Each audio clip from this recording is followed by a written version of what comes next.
Sous les coups de butoir, de pelles mécaniques et de bulldozers, des géants de tôle et d'acier s'effondrent.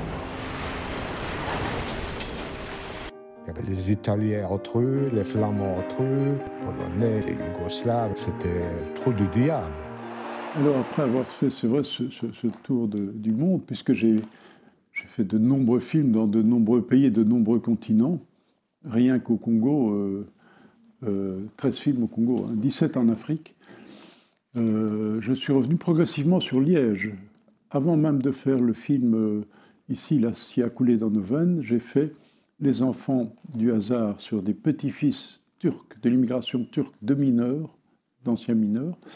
Et puis j'ai fait un film à Seraing, là où se trouve le Haut-Fourneau actuellement, sur des adolescents qui fréquentaient au pied du Haut-Fourneau le collège Saint-Martin, que j'ai suivi pendant 2 ans. Voilà, et puis après, il y a eu le désir de raconter l'histoire d'une région. Alors c'est parti de ce qu'on aurait pu dire un fait divers, mais qui était bien plus que ça, la mort tragique d'un sidérurgiste qui s'est pendu après l'annonce par Laxmi Mittal, le grand patron de la sidérurgie mondiale, et qui venait de racheter la sidérurgie liégeoise. Après la décision de fermeture, il se pend, il se suicide et il laisse une lettre ouverte à ce patron. J'ai senti qu'il était temps d'inscrire cette mémoire d'une région, cette mémoire d'une classe sociale, cette mémoire d'un métier, cinématographiquement, avant que l'amnésie sociale et historique ne fasse son œuvre. C'est la fin d'un règne.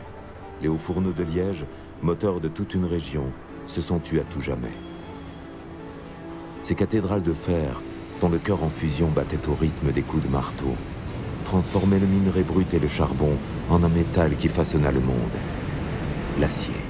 C'est une chronique du travail de la sidérurgie dans toutes ses composantes, dont une fondamentale est le travail à pause. Les gens ont travaillé jour et nuit, en feu continu, pendant parfois 42 ans, au sacrifice de leur famille, c'est dit clairement, dans un travail dur, dans le bruit, la fumée, le danger, le chaud, le froid, accidents nombreux. Et ça a créé une valeur de solidarité collective extraordinaire.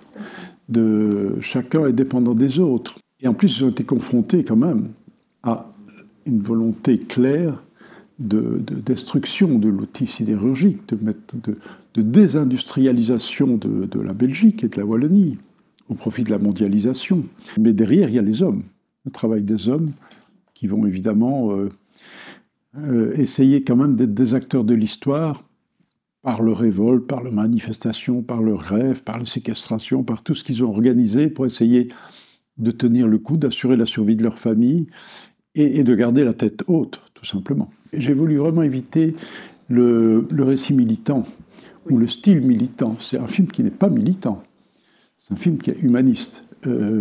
Voilà, et qui est historique évidemment, c'est une chronique historique. Et il n'est jamais cité le nom ni de la CC, ni de la UGTB, ni d'un autre syndicat. Il parle en tant que travailleur. Cette histoire est celle de travailleurs pour qui la carrière ne fut qu'une longue et interminable bataille, une lutte sociale acharnée. Ils ont résisté, ensemble, soudés les uns aux autres, tel l'acier. Je ne suis pas d'accord sur le fait que les organisations syndicales puissent avoir la moindre responsabilité dans des décisions stratégiques fondamentales. La violence sociale, elle est redoutable. Et elle est redoutable, et on voit comment ça s'est soldé. Ces milliers de familles, on était quand même 50 000 travailleurs, puis une décennie après 40 000, une décennie après 30 000, 20 000, 10 000. Et aujourd'hui, il y en a soi-disant un peu moins de 1000 au chômage. Voilà, donc le désarroi de tous ces gens qui amènent à ce que j'ai constaté dans mon film précédent que j'ai fait sur les adolescents à Seraing. Finalement, de tous ces adolescents de la commune où il y avait le Haut-Fourneau, je demande, mais qui est fils de travailleur? Ils étaient tous devenus fils de chômeurs ou d'assistés sociaux. Ça dit tout. Ils n'étaient plus fils de travailleurs.